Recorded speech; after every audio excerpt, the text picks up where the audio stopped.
Hi, I'm Diane McGarry with Drake at Arts. With me today are co-host Tom McGarry, author Rory Power, and ASL interpreter Gay.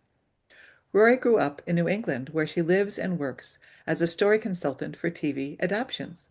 She received a master's in prose fiction from the University of East Anglia. Is that right? Yeah. Anglia. And I need to know where that is. And is now the New York Times best-selling author of Wilder Girls, Burn Our Bodies Down, and In a Garden Burning Gold.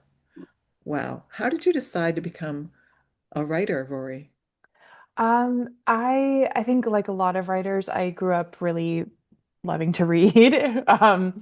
But my mom is she's a writer herself, and when I was very young, she worked as a professor of English and like expository writing. So I grew up in a home where like the walls were lined with books. That was everything that we talked about, everything that my mom spent her time with. And she kept working for a few years, but then like within my memory as a child, she was a stay-at-home mom, but she wrote fiction. And so I remember like, don't bother mom, she's in her office, she's working, like, and she wasn't published until like 2013 is when her first novel came out, by which time Wow. I was already writing. But um, just growing up around somebody who is working, who takes fiction seriously, and being taught from a very young age that like it's possible Mm, to make it. Like it's not just a mm, bunch of dead people. There are people who are alive and who are doing this job or who want to do the job. sure. And that was really, I think it just seemed very normal to me that like this is a thing that maybe I could do if I wanted to do it. Um, so of course I wrote growing up, like my first book book um, was Detective Pony. I think I wrote it when I was 5, Oh, and wow. it was like 2 pages, and I But had that's long for a 5-year-old. it was Yeah, beautifully illustrated I bet. too. And it had a sequel, Detective Pony Finds the Diamonds, which you really get all the information you need to know just from the title. So not really worth reading the whole thing. Um, but yeah, I just kept doing that kind of thing. And then I feel like I went through kind of your typical like rebellious phase when I was a teenager and in college. But my version of that was like, I'm not going to write. I'm going to get a sensible job that pays Oh, well. Um, so yeah, I took some time away from it. And then after college, I was at my first like office job, and I was working in publishing in editorial. And I just kept like sneaking away to a Google Doc to write something and being like, I think this is probably not what you're supposed to do at your job. But I just couldn't, like, I couldn't help it. I had to. So yeah, after that, I went to grad school for a year because I felt like, you obviously don't need a degree to be a writer. Anybody can, but I felt like I needed that structure. mhm. Um, because that's not something I'm great at doing by myself. So I was like, let me find somewhere where I can really have expectations and deadlines and like see how this works for me. And it was amazing. I loved it. And yeah, I've been full-time writing since then, with, with a little bit of like freelance stuff just to keep me busy doing like as you said, reading for TV adaptation and things like that. But yeah, it's just good to keep the all the different muscles working. It is. It definitely is. What is TV adaptation? What does that mean? So it's basically there are a couple different like production companies who will when they that I work with anyway. I think there are many. Sure, sure. Um, but basically it's when they have a book that they might want to adapt, they send it out to someone that they work with, and they're like, "Can you read it and like give me a summary and also just like any problems you might see or any cool things that could work or like how any issues we should think about in terms of translating it to a visual setting." Um, So it's really just I get paid to read a book that I probably would have wanted to read anyway. And it's a great like addition to the writing. That's neat. That's very neat. Huh. I was thinking you were going to, you're not a script writer though. So you're taking No, the yeah. story and you're saying this is how you can take it from the written word to a visual exploration. Yeah, or sometimes I think it helps the companies to have someone who reads really like who knows a lot more about what's happening in the genre or in the category. Like I think it's a value to them that I can provide like comp titles or being like, oh, this book actually reminds me of this other thing, or because not all of the like execs are huge readers all the time. So it helps to be able to say like, oh, actually, maybe this other book would be a better fit for you, or like, I don't think this book is right, but I love this writer and they have this other one. Um, yeah, just to kind of give them like an overview of the landscape. That's neat. That's very neat. I would love to get paid to read. Oh, it's great. Uh, We love reading. When our kids were little, Tom, you want to tell the story about counting books? so there's some way of trying to like gauge the level of a household, education and stuff. So you Mm, count the books. So we got up to like 1,000 in the first bookcase, so we stopped because we have enough books. A yeah. lot of books piled up all over the place. There's different nooks for reading books. We read books to the children. I read The Lord of the Rings out loud. Actually, The Hobbit and The Lord of the Rings to her two children. So we love books and we love reading, and we love reading out loud when the little ones are around. Right. They're That's the more lab helpful. method of teaching reading. Yeah. Just Oh, that's start. great. Yeah. Oh, yeah. That you see a bookcase by Tom, but that's like a third of one bookcase, which is Yeah. like one of 10. So we also love reading and just exploring the world in different Mm. ways. It's really great. So you create these wonderful universes in your story. How do you come up with that? Um, I I'm really inspired by like visual art. I get a lot from photography. There's for my second book, Burn Our Bodies Down, there's this one photo that I saw. I was actually on the phone with my editor. We had just kind of finished everything up with my first book, and she was like, "Okay, what's next?" And I think some writers have like lists of ideas that they want to work on eventually. I am not like that. Like I have one idea every like 3 years if I'm lucky. Like they take a little while to Percolate. yeah. So she was like, "What's next?" I was like, "I don't know." Um and so I was scrolling through Pinterest while on the phone with her and pretending that I wasn't scrolling through Pinterest and I saw this one photo and I was just completely like arrested by it. Um, it's called Threshold and it's by, oh, I always get these mixed up. It's either Erica Jansen or Eliza Jansen. Oh, that's gonna bug me. Well, I'll let you know.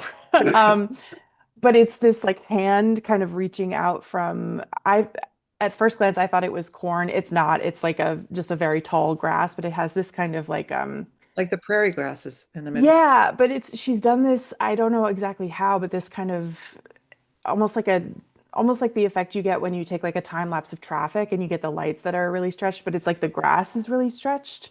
It just looks Um, like funky. But So I it's just growing over time. I guess I think that's the kind And of is the through. and the hand is like reaching out. And so for me, I saw that and my first thought was like, oh, it's like Field of Dreams, oh, but scary. It's scary. And so I was on the phone with my editor and she was like, what's next? And I went, what about Field of Dreams, but it's Field of Bad Dreams, Field of Nightmares. And she was like, oh. okay, I don't know what that means. And I was like, me neither. Um, but she very graciously was like, why don't you just figure that out and come back to me when you have an idea that's really fleshed out. Um, but that ended up being like that picture really just was the centerpiece for the whole idea. And I actually ended up connecting with the photographer on social media, and she sent me a print of the photo. It's on my wall over there, and I sent her a copy of the book. Oh, Um, and I've done that too with my newest book, which is Kill Creatures, which came out like 2 weeks ago.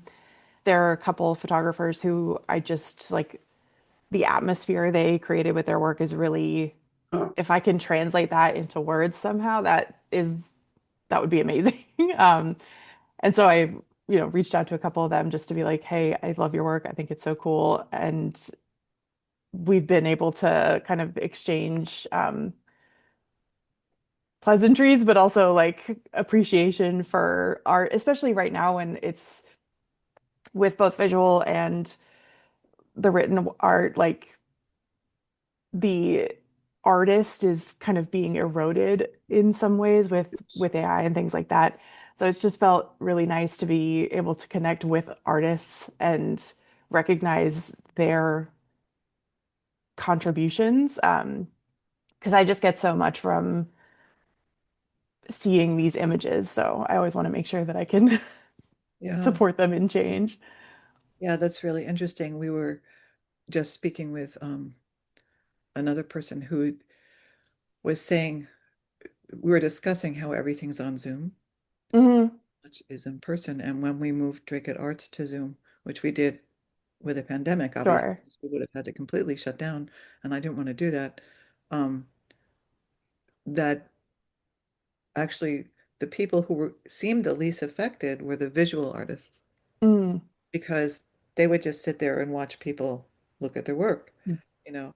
And the authors were the next least because having an audience, you don't know who's going to come. A lot of people never even ask Yeah. a question in the Q&A. They're just listening, right? Hmm. Some people are just too shy or just don't have, they just want to hear, they just want to take it in. So it's interesting as you talk about feeling that you're being erased Mm. because you're so important and the creativity and the imagination of a human being is not going to be matched by anything else. Yeah. It's the imagination, but also just the specific like experience and lens that every individual person brings to their work. And like am friends with a lot of writers, and it's always funny to me. Like there's this one friend of mine in particular where we're inspired by a lot of the same things. We have very similar taste in that way, but we always end up on like vastly different ends of the spectrum of fiction because we have lived different lives and we just interpret things differently. And it's always so funny to me to be like, oh yeah, I saw that same article. It made me think of this completely opposite thing. How did you get over Oh, there? wow. But I love that. Like I think that's Yeah, that's that's so really neat. amazing. That's very neat. Oh, it's Ellen Jansen. That's why yeah, Oh, okay. I feel better now. Thank you, Ellen Jansen, for Thank you, your Ellen. photo. That was wonderful. It's caused a lot of conversation as well as creativity. And I'm sure others of hers do as well. Yeah. Um, but yeah, visual art.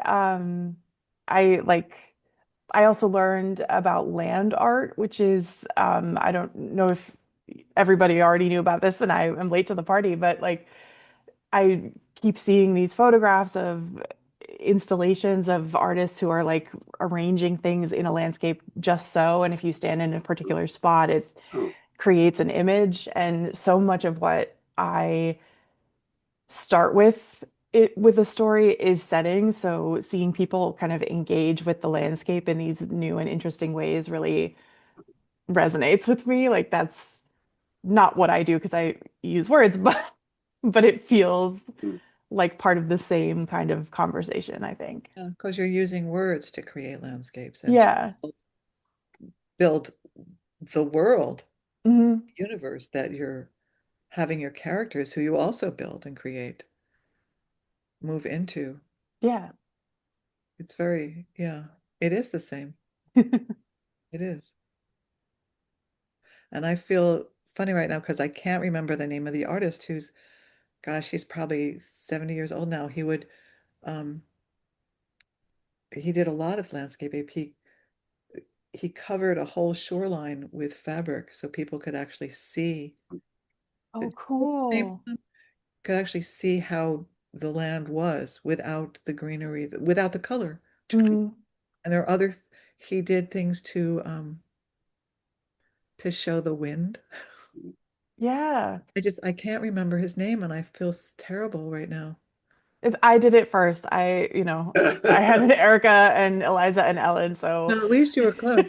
Yeah, no, I can't remember. He's world famous. He's gone around and just umbrellas he's planted in different places so you can see. that's I think I know who you're talking about, but I also can't remember the name. So, Yeah, it's just amazing because it you wind up looking at what's common mm, in a different, unique way, and it's no longer common, right? that's one of my favorite things, especially with photography, is seeing someone. It's kind of that same thing of like someone who has a specific perspective that I don't have, but I get to see it and look through it for a second. Yeah. And I think fiction does that so beautifully. And I hope I can do that for my readers, even just a little. Well, that's how we learn, isn't it? By taking Yeah. other people's perceptions and ideas and using our judgment with do we like it? Do we not like it? Why do we Mm. like it? Why don't we like it? What is it about it that inspires or us or makes us cringe, whatever it is. It's very interesting. Earlier, you mentioned that well, I guess sometimes, maybe usually start with setting. So I just read Wilder Girls for that book. Did you start with setting, or how did you start with that, or how did that come about? Yeah, that book, a friend of mine from college, her family had a house on an island in the Outer Banks in North Oh boy. Carolina. Okay. And the island was called Harker's Island. And I'm from New England, but she invited me to go visit for like a long weekend or something. And I went down and it wasn't, I mean, like I feel like if I break it down to just like there were trees, there were marshes, it wasn't that different from anything I'd seen before, but it just felt completely new to me. Like the Yeah. island was super small. It it just the trees felt like they were growing horizontally instead of vertical. It just was Yeah. I'd never seen all of that in that one place before. And I was totally taken with it. Oh, And on my ride home, I like drew a really rough sketch of the island, and I knew that, and I wasn't writing at that point. I was kind of tiptoeing my way toward it, but I hadn't written a novel before. oh, But I just felt like the itch, kind of. I was like, this is something. I don't know what it is, but it feels like something. And I started kind of playing around with like, who would I have to be to get to write about this island? Like what character would be oh, here? wow. Yeah. Whose eyes would I have to look through? So it was almost like working backwards to like Yeah. find any excuse to Yeah. describe the island. And so I ended up with a boarding school set there and a quarantine so that they couldn't leave so that I wouldn't have to write about anything else. Oh, Um, okay. and then I was like, oh, it would be really cool if it snowed, but it doesn't really do that in the Outer Banks. So I just kind of lifted it wholesale and moved it to Maine, and Okay. changed a couple trees because, Yeah. they needed to be taller. Um, and I added, changed the name of the island, but added the last name Harker into the book just as like a little Oh, as a fun connection. touch. Thank Yeah. you. But yeah, it was completely setting for me. Right. And I find that it really often is, or even if it's maybe not the first thing until I have it, I can't Mm. move forward. Which feels, I mean, I think that's probably true in a sense for everybody that you need a place to put your characters. Yeah. But I've found that I can't even kind of get a sense of voice until I know where the person is, Yeah. and because I think they inform each other so much, Oh, yeah. everything. Yeah. Um, yeah, and like in my two adult books, they're fantasy novels, so they're not set on Earth. They're in Yeah. a different world, but they are really inspired by the kind of northwestern part of Greece. That's where my family's from, and Oh, I've spent summers going to visit yeah. people there. And it's just a completely different kind of Mm. different Greece than the one that you might picture of like islands and beaches. And I've been there too. Those are beautiful. But my family, our village is like goats and Uh, cliffs and like mm. stone, cobblestone streets and plane trees and courtyards and things like that. And I just wanted to kind of write like a love letter to it almost. Uh, Although I think they leave that part pretty quickly in the book, but it's still there. It's okay. there. Mm. No, Um, yeah. It's funny, we've driven across country a lot, and it's one would think that the forests as you go are the same. But I remember going hitting Pennsylvania. I know when I hit Pennsylvania. It's seriously, it's very different from New York. Now they're right next to mhm, each other, but when Pennsylvania and and you were saying how the land felt different in the Greater Banks, and I know that feeling that you're in different parts of the country, different landscapes, mhm. and they just have this different energy, this different elemental feeling, elemental beings with them. It's amazing to me. I'm gonna cough, excuse me. Stories.